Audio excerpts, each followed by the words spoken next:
drills that, deflected off a foot and in by Hamid. The impact have the early lead. Blew it. Valenzuela and Mokhtar again, and Columbus have the lead against Atlanta, who are already facing elimination. That's not who we are as a club. That's not what we're about as a team. So there's got to be change. And GERSO, that's a glorious goal, and that confirms that Sporting Kansas City are heading through to the round of 16.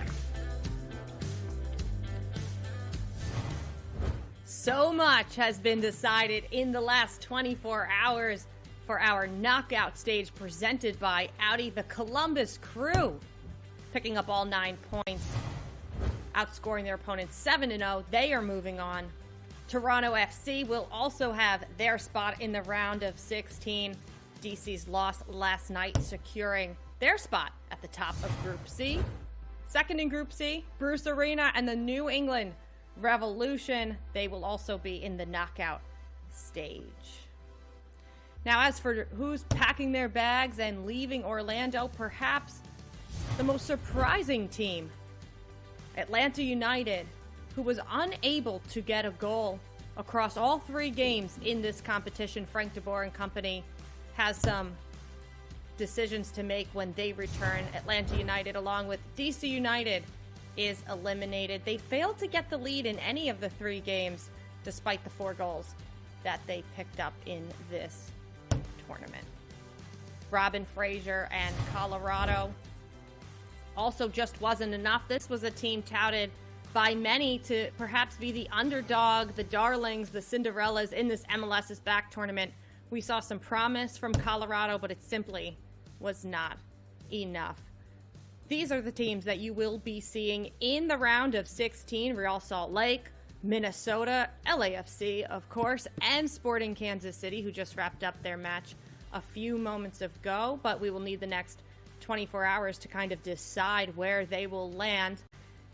And you mentioned, and I say 24 hours, so much is going to be decided. We're going to see this bracket really fill out. At the moment, the only match that is decided is the Philadelphia Union will be taking on the New England Revolution in the knockout stage presented by Audi. And one note is that you will no longer be seeing East Coast matchups and West Coast matchups. These conferences now will start to blend in, which adds a little spice to the tournament. Jillian Sakovitz alongside Kaylin Carr. This is MLS Today, presented by AT&T. Hey, Kaylin. Hey, Jill. How you doing? I feel like I've been talking to you for 24 hours now that I say that. We've been on a text chain, kind of watching these matches and reacting to them, and you cannot ignore what happened last night with the Columbus Crew and Atlanta United. You had a feeling heading into that game that it just wasn't going to be enough for Atlanta United to squeak by. But if pre this tournament, you looked at a calendar at the way that the group shook out, Columbus and Atlanta, you thought would have been the marquee matchup, which begs the question, Kaylin, are you more surprised by Columbus getting out of the group with the full 9 points, or by Atlanta and what was, by their own accounts, a disappointing performance across all 3 games? Definitely Atlanta. I think people had come into the tournament, and Columbus was a team that I think people were really high on. And I think they have gone on to not only confirm those initial feelings, but really surpass them, actually, in their play.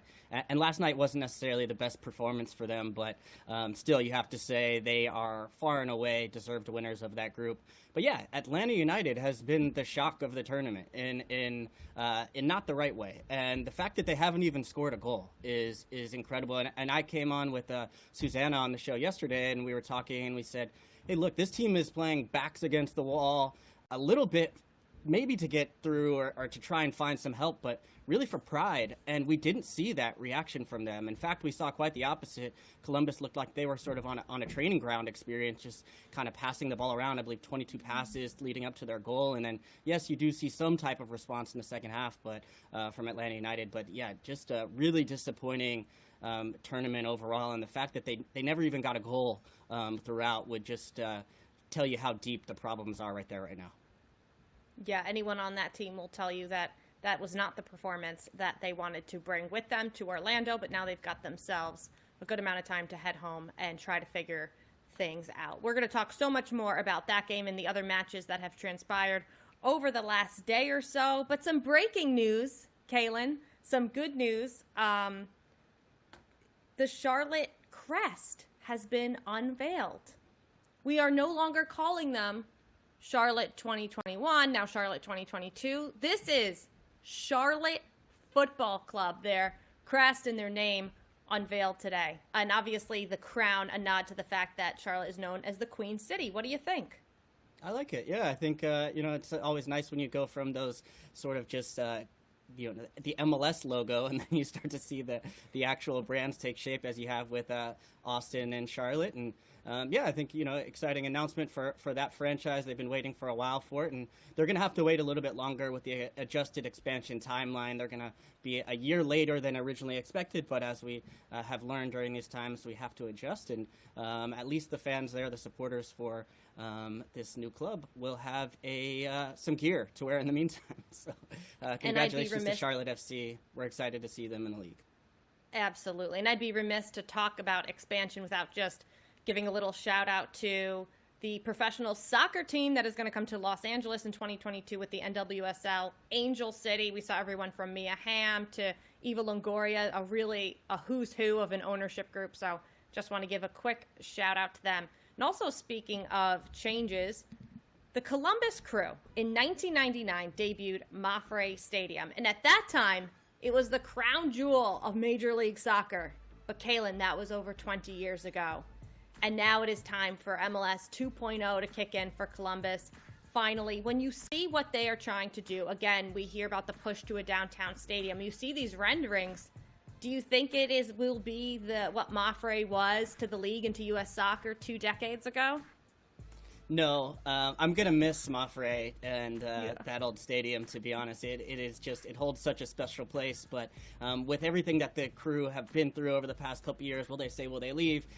This was really what they were waiting for, is what will this look like, and how do they have to move forward? And this is a big part of it, is getting this downtown stadium. I've been there. I've met the ownership group. Ambitious. Now you see the play of the field, and really one of the more entertaining teams in the league. So now when you get to see, if you're a fan of this club and you have something to look forward to, this is going to be a lot of fun. That Nordeca, it's going to be rocking. I'll miss Mafre at Titch too, except when it's raining, because there's really nowhere to hide there. All right, let's take a look at the highlights. Everything seems to be going in Columbus's way. You saw Darlington Nagbe facing his former team for the first time. And Kaylin, if Atlanta wanted any chance in this game, they had to win it, and that, of course, would have been very important to get the first goal, which they didn't do there. Well, we could have started that highlight a long time ago, but we wouldn't have time to show all the passes that led up to it. Just really a lack of urgency in the defending, and Columbus uses the ball well to kind of stretch Atlanta United every which way around the pitch. And, Atlanta came alive a little bit in the second half and gave a little bit more effort and had a couple chances, but... it was really Columbus. A pretty easy day. They rested Zelarayan. He came on late. And just a few set-piece opportunities from Atlanta were some of their better looks in the game. But, the face on Pity Martinez there at the end, the frustration, you could feel it throughout the side. Says it all, really. And you mentioned the set pieces. Their only real chances in last night's match was off of set pieces. I saw so little from the run of play. The offense and the defense seemed to be disjointed at times. So, as we mentioned, the Columbus Crew pick up all 9 points. They are your Group E winners, followed by the New York Red Bulls, who squeak in there at number 2 with just 3 points, 1 win, 1 loss. And then, of course, Cincinnati. Their slim chances are alive. And then Atlanta just behind them. Brad Gazan, he doesn't always get the captain armband. He shares it with Jeff Lorenowitz, but he is, by all accounts, the guy who you can always count on to keep it real, and that's exactly what he did post-game last night. 3 games, 6 halves of football, and we showed up for the last half. The second half was better today, but not nearly good enough for what Atlanta United stands for and the club that we've all known. That's not who we are as a club. That's not what we're about as a team. So there's got to be change. There's got to be there's got to be some sort of change on the field. There's got to be communication, there's got to be conversations, but then there has to be a response to that. It can't just be talk, and then get back on the field and do the same thing that we've been doing. Because it's, like I said, this didn't just happen in one game. This has happened now 4 games, and it's not good enough. It's not good enough as individuals. It's not good enough as a group. You know, after the first game, we talked about what playing for this club means, and what when you step on the field with an Atlanta United crest on your shirt, you're not just representing the club, you're representing the city of Atlanta, and you're representing all of our fans. We've set the bar so high over the last couple of years. Brad Guzan, completely right to voice frustrations. But in fairness, on the other side of the coin, Atlanta United is a squad that has had a ton of turnover. There's a lot of new faces out there, and it's been a difficult preseason to try to get guys to gel. It's been a difficult preseason for everybody. But look at some of the names they had on their final game of 2018, so just a little over a year ago. Miguel Almiron, Greg Garza, LGP, Julian Gressel, Darlington Nagbe, Michael Parkhurst, who obviously retired, and Tito Villalba. So you're missing some guys, but still, when you look at this roster, this is very much a team. Pity Martinez, Ezekiel Barco, Miles Robinson in the back. This is very much a team that really has no excuses when you look at the roster. And I know some of the challenges, Kaylin, you've discussed come from the fact that this is a salary-capped league. So I want to get to that in a moment. But first, you're Frank DeBoer. You're getting back to Atlanta. How do you fix this? Wait for Joseph. I mean, if you're an Atlanta United fan right now, you can check in on some of the social media posts Joseph is posting. Seems to be getting back, a step yes. closer. Yeah, it starts moving a little bit closer. So there's a positive there, but it is a challenge. I mean, let's just go there now, Jill. I mean, to be able to maintain the success at the level that they set it at in MLS is always a difficult challenge, because especially when you have sort of the new business model of bringing in young South American players and then wanting to move them on. And that's what happened with Miguel Almiron. And then some guys who you pick up as young draft picks, like Julian Gressel. They are a big part of the success, and they want to be paid. And so now you have to manage that with who do you keep, who do you move on. Then you have some unforeseen things where Darlington Nagbe, he wants to go home. Parkhurst retires, Villalba goes abroad, LGP, same thing. And you do have some players step forward where you have Miles Robinson, who comes in and establishes himself and fills some of that void. But the issue is that you still in MLS cannot miss on big money signings. You can't have they had a luxury because Barco they spent all that money on, and he wasn't even starting at first, right? But then as people leave and as things move on, expensive bench in MLS at one point. Yeah, but now he's being asked to do much more, and so and same with Pity Martinez. There's no time for him to adjust. And the one piece that was going to sort of pave over all of the cracks always, Joseph Martinez. Now you have bad luck. He goes out with an injury. So then the cracks begin to start to be exposed. And if anything, we have seen clubs be able to do this in the past. We have seen the continued success of the Seattle Sounders. We have seen the continued success. They lose Javinko, TFC. How do they continue to grow and evolve? And that's the challenge that's there for Atlanta United, where they need to find a way to evolve and maintain that level of success, keep that standard that Brad Guzan is talking about amidst a lot of change. And I think Joseph will come back and will pave over some of those cracks, but they still need some help as far as even on the personnel side, who they've brought in. I'm not sure the replacements have been good enough for what they've lost. And to your point, Joseph Martinez has had 38% of the franchise's goals. That's incredible when you think about it. So, yeah, if they're not defensively sound one match, or if the midfield isn't working another match, Joseph was kind of able to hide that at times. But still, I know that they're a team that there's no excuse. They've had 4 months to prepare for life now without Joseph Martinez. But Jill, take out Josie, right? Toronto FC. Right. That's happened. Take out Vela, LAFC. There are still teams that are able to cope with the loss of your top striker. Now, Joseph, I think, is unique in some ways, but when you have lost the players around him, and the system is no longer creating chances, and maybe the system really isn't good enough because you're asking your player, Joseph Martinez, to kind of create opportunities or to get you that one goal. Even looking at the beginning of the season when he was healthy, it was still looking for him to get a chance and put it away. So that begs the question then. Pity and Barco, big names, they come here. Pity Martinez, before this, we were watching his highlights as the reigning South American Player of the Year. Last year, the year before, his reigning South American Player of the Year. Can they still become the top players in MLS, or is it that this can't be fixed until Joseph returns? No, I don't see that. I mean, there's a ton of quality there, but it's just a question of how long there's no adjustment period. That's over in MLS because that's been happening. These guys have been around for a long time. And Pity Martinez is 27 years old. He's not a young player that you're waiting to kind of find his form. And he does look like he's lacking confidence, and that's very important for a player. And he likes the ball at his feet underneath, and same with Barco. And they don't have anybody who has any speed that can stretch the field in behind and create opportunities for them to operate. So I think these guys will find success when Joseph returns. I think they will. You were starting to see that connection grow. But as far as realizing the potential of what these signings were supposed to be when they come in, I just don't see that happening anymore. Frank DeBoer and co have some time on their hands.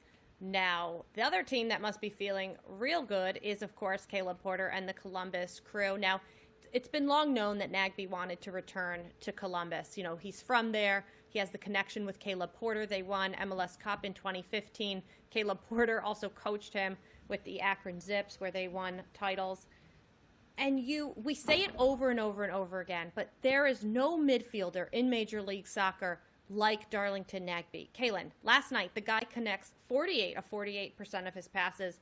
His passing accuracy is at 98.1%. He obviously the best stat in the tournament. Is it all about Nagbe? Like, is that what Columbus, aside from Zelarayan, is Nagbe that other missing piece for them? I mean, just look at his chart here. I think 43 of 43 last night. And look, I thought Nagbe was good last night. I thought Columbus was okay. I didn't think it was their best match. But yeah, I think the issues with Columbus go far beyond Nagbe. They have been a much improved side overall. They've added a lot of pieces and in the right places. I've said it before. I think Nagbe, Artur, and Zelarayan may be the best midfield three. I know LAFC has their three as well, and that system works quite well. But I think this group is right up there as one of the best midfield trios in MLS. And then you look, they get Valenzuela back from injury.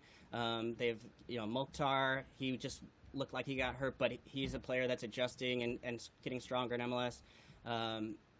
You always got Giassi up front, and now Pedro Santos, less is being asked of him necessarily. He doesn't have to carry the load.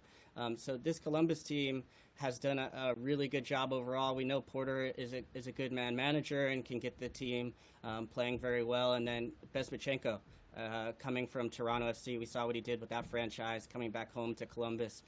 Those two have built a team that I think is not just going to be good this season, but one that could be good when they open that new stadium and they move downtown. This Columbus team has a clear identity, some depth, some young pieces as well, and a team that I think is going to be a force in the East and in MLS for a long time to come. And before we move on, Darlington Nagbe obviously being one of the guys that was able to bridge the offense and the defense that we saw Atlanta United kind of missing, and the Columbus Crew, one of the pieces that they needed. He's the guy that's like the assist to the assist. He doesn't always show up on the score sheet, but you can't underestimate his presence on the field. And then Zelarayan is kind of the superstar that the Columbus Crew always needed. Now, Kaylin, you spoke about this at the very top of the show on the goal that they scored last night, their passing sequence. So I want to go back and take a look at that. How many, was it 22 passes that they connected in this run of play? Yeah, I actually lost track, but some of it is just we got a counter, so we're good. Yeah, there we go. We're good. So our producer's helping us out here, but it's a lot of it's side to side and backwards, and Atlanta's actually in a pretty good spot here. This turn from our tour begins to change it. PD doesn't really take the best angle, but what ends up happening is Columbus is able to essentially, this ball right here cancels out 4 people. Right there. I mean, now there's no Barco, there's nobody there, and then you start to see the back line. Look at this. The back line is sitting deep, and that midfield line creates a spot because Mokhtar just plays a simple ball out wide, and then those defensive midfielders, I think at this point it was Remedi and Mo Adams, just kind of take a moment breath and don't really track that run. It's just a simple square ball. But Columbus, we talked about how good their back line has been. They haven't given up a goal. But part of it, I've said for a long time, has been about their ball security, how good they are with the ball and in possession. That really wears teams out in this heat. And they are methodical. They know how to switch the point of attack. And then when they need to, they find that cutting ball into the middle of midfield. They play it wide, and they move into the box. We saw it in the first match. We saw it in the third match. These are repeatable patterns that Matt Doyle has broken down quite well, actually, if you give him a look on social media. But these are things that you'll see Columbus Crew do routinely. And Atlanta United lacked the urgency to get around it and to make a sort of committed effort to really make it difficult for them at all. The Columbus Crew were really a team that was fun to watch in this. They outscored their opponents 7-0, so they shut out their opponents also using 2 different goalkeepers. You just get a feeling that this is a team that understands their role. They understand the system that Caleb Porter is trying to put in place. So different from what we saw last year, where they had a losing streak where they picked up just 2 wins over 18 games. All right, moving on. Thursday's show is we are going to give you the top 5 teams to win in the MLS's back tournament. Kaylin Carr and Susanna Collins will have you for that. And then tonight, Cincinnati taking on the New York Red Bulls. This will be the final game in Group E, and FC Cincinnati will begin to see what is in store for them.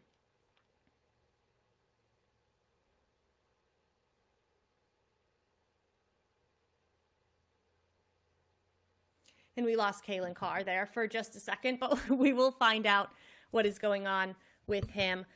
Cincinnati, a lot of people talked about the fact that maybe they would be the Cinderellas of the tournament. Jaap Stam, did they finally find their answer in their head coach? Hey, there you are, Kaylin, just in time. Stream problems. Sorry, Joe. Well, Kaylin, I can't do this show without you. I wouldn't want to leave you alone. You know that I wouldn't want to do it. Thank you. Let's be real here. Cincinnati, they can keep their chances alive. Do you think they have what it takes against a New York Red Bull side that is going to run you exhausted?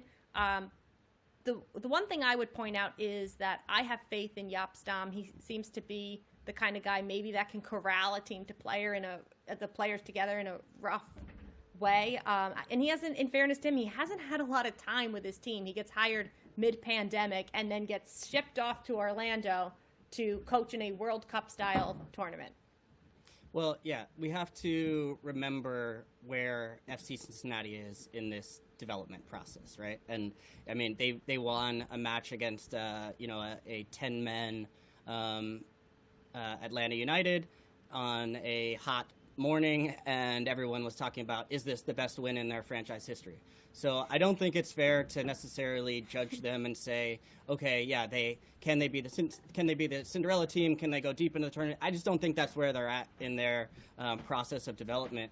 But I was really impressed by what they did in that Atlanta United match. And yes, we've talked about Atlanta United ad nauseum at this point, but give credit to Jaap Stam. They went out and played Columbus Crew in the first game, and they got kind of wrecked 4-0, right?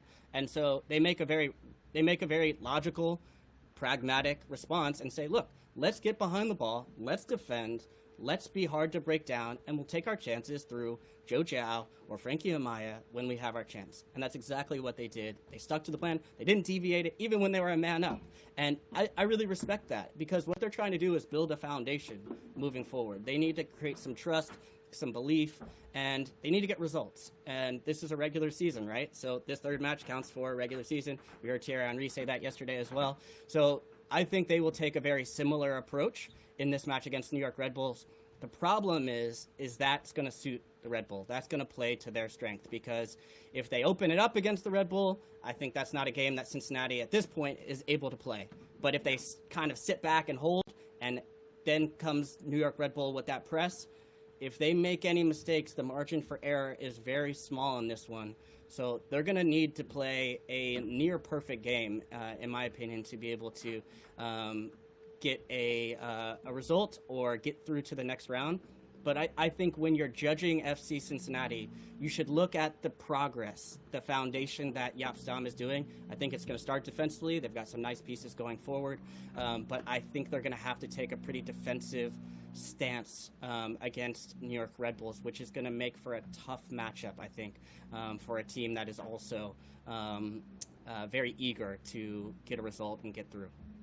Well, we'll find out tonight at 8 o'clock Eastern Time when Cincinnati and the New York Red Bulls face off on ESPN. And hang in there, FC Cincinnati fans. I know that you are frustrated, but it's been a revolving door of head coaches. Jaap Stam just got there. Give the guy a chance. Listen to Kalen Carr. He says they're getting a little better every game. So we'll see what happens. All right, as for the other game last night, believe it or not, Kalen, it wasn't all about Atlanta and Columbus. Thierry Henry and his Montreal Impact were in search of their first win at the tournament, and they got it done with a little bit of luck. Well, I think you got to give them some credit too, because look, you create your own luck. That's what I've said, and I think in a tournament like this, and here it's just sort of a hopeful shot here from Altidore, but put it on frame and good things happen. Brilliant. This one he's unlucky. He makes a mistake on the clearance that leads to the corner to lead to it, and this is a red card here. I just don't understand how this isn't gone to video review and given a red. This is actually Felipe's, it should be his second red card of the tournament. In that first match against Toronto, he should have had one as well. So don't understand that, but you got to give credit to Montreal in this one for getting a valuable 3 points and keeping themselves alive in the tournament. But you have to say it's disappointing for DC, right? They could have finished top of the group with a win in this one. Absolutely. And credit to, again, Thierry Henry coming in his first year, and they were able to get the win in the first week of the season. Now they squeak out a win in the tournament.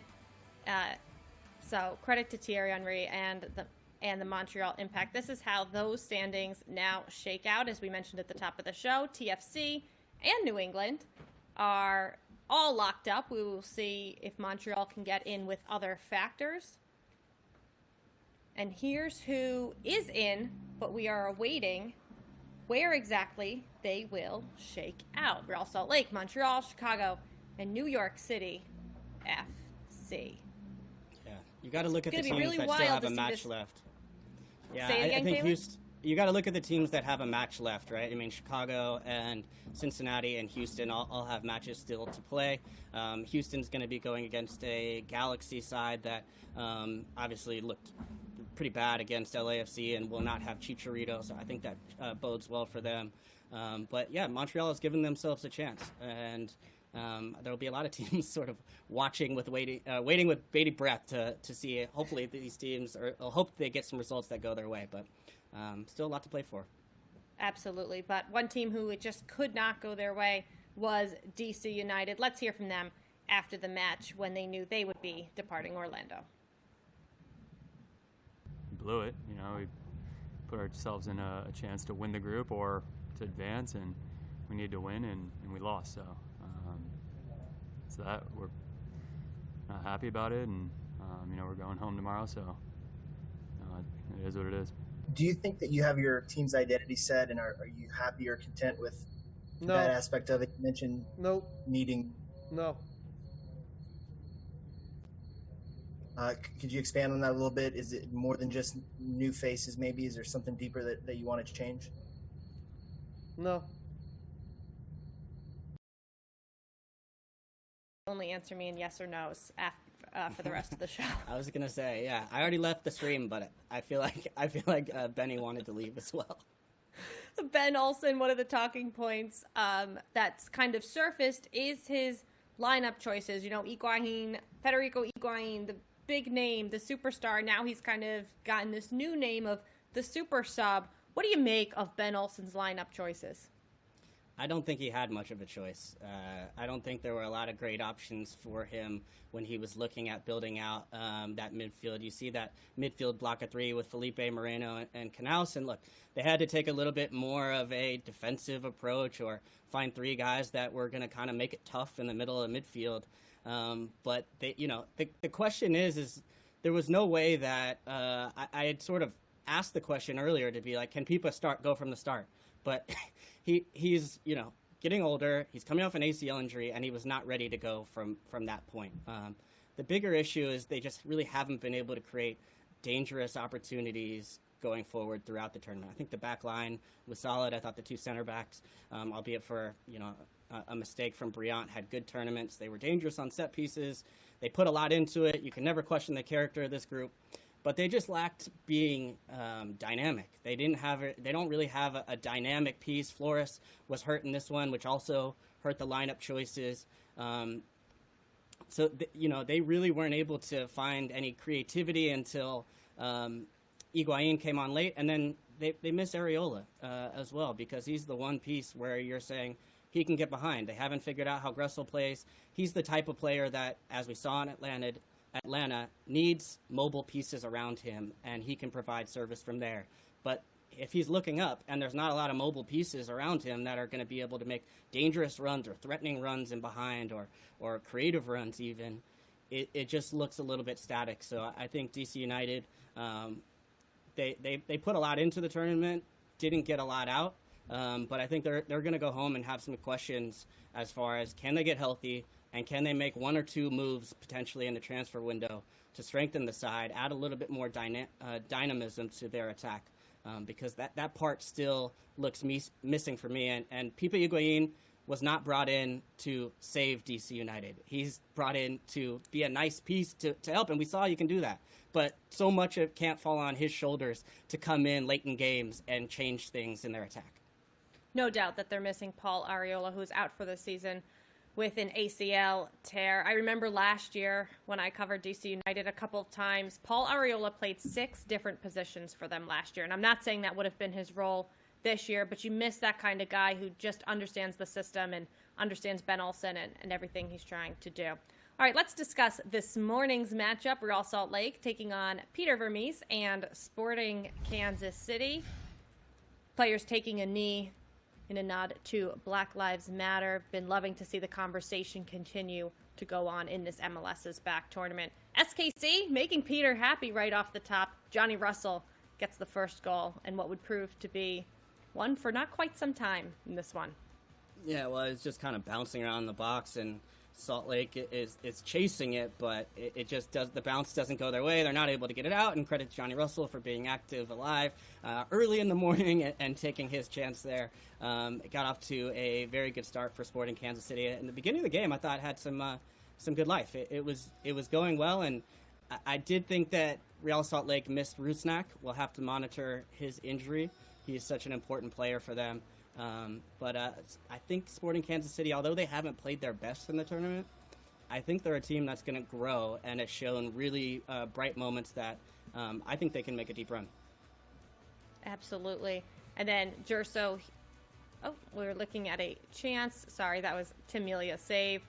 RSL almost evening the score there. And then in the 86th minute, GERSO makes it 2-0 to really put the dagger. And I found it so interesting, Kaylin, that they spoke to Peter Vermes around like the 78th, 80th minute, and he was still not, they hadn't scored the second goal yet, but he wasn't happy with this team. More the same. I mean, Peter Vermes, they're ahead in their group. They win the group by 6 points, and Peter Vermes still not happy. There's still some things that he wants to see that side clean up. So let's hear more from the manager now. We were never one of the favorites, and I don't believe that they believe that we are one of the favorites, and I don't think we're one of the favorites. I don't think that I think the best team at the tournament thus far has been San Jose. They've played very well. They have found different ways to win games. They have fought, defended. They've done it all, and so they're the favorites to win the tournament. from my perspective at this moment. And so I don't think we are, and I don't think we deserve to be. They didn't clinch the group. They will be moving on, but it's obviously not enough for 12th year MLS or SKC head coach Peter Vermes. Kaylin, do you think they're getting better each game? I think they have shown. I don't think we've seen a lot of teams put together a full 90 minutes performance yet, and I think that's partly due to the conditions and teams building their fitness still.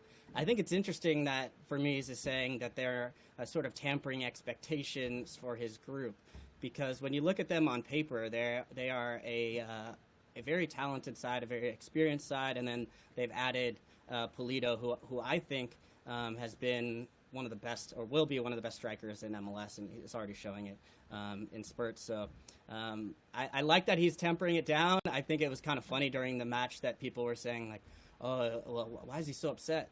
I think just in the absence of fans and crowd noise, you're able to get a closer look at the managers in general. But that's his personality. He's constantly driving his team forward and demanding more. And look, when I look at the managers that I know pretty well, he's one of them, Jim Curtin. I think it's healthy for managers to say, hey, look, we may be advancing, we may be doing all right.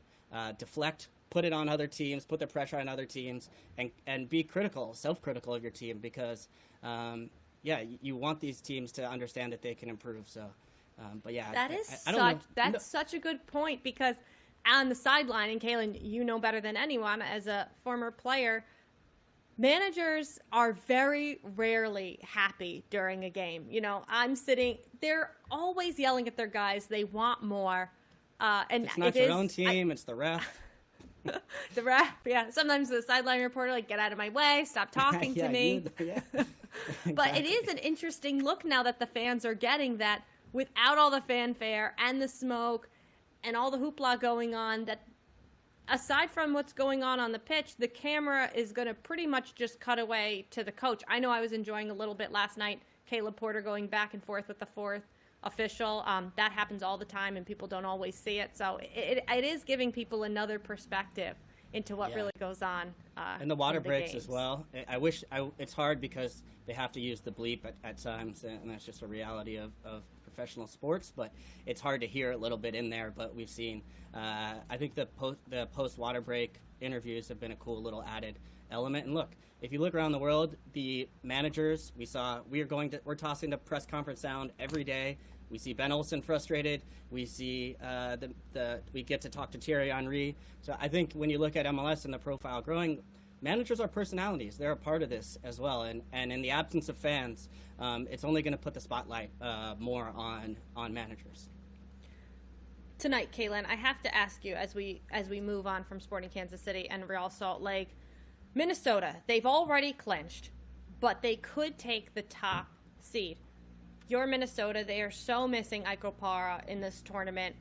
Do you buckle down, or do you go for the jugular and you go for the win in this? How do you play tonight if you're Minnesota?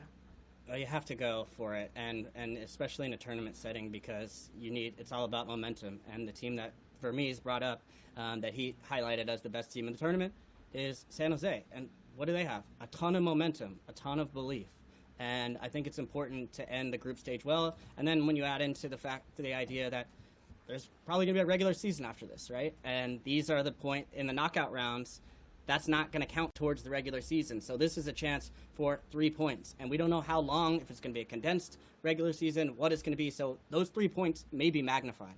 So there is no opportunities to take an evening off or relax, whether you're looking at the tournament from the tournament standpoint or you're looking beyond. So I would expect Minnesota United to come out and try and take all 3. I just want to make a point there. You mentioned, Peter Vermes saying, look, San Jose's the best team. We're echoing that. We had Tommy Thompson on the call up yesterday, so download that. Jordan Morris, too.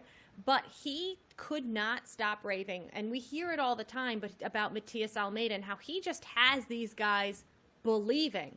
Matias had an excellent quote, something along the lines of like, listen, there's death and destruction and a pandemic going on right now. We were asked to go play soccer at Disney. How can we not keep it positive and be upbeat and have energy? And we asked Tommy, like, could you give us a little, like, what's the secret to the bubble? Like, what's the one thing people don't know? And he was being honest when he said, we're having a ton of fun.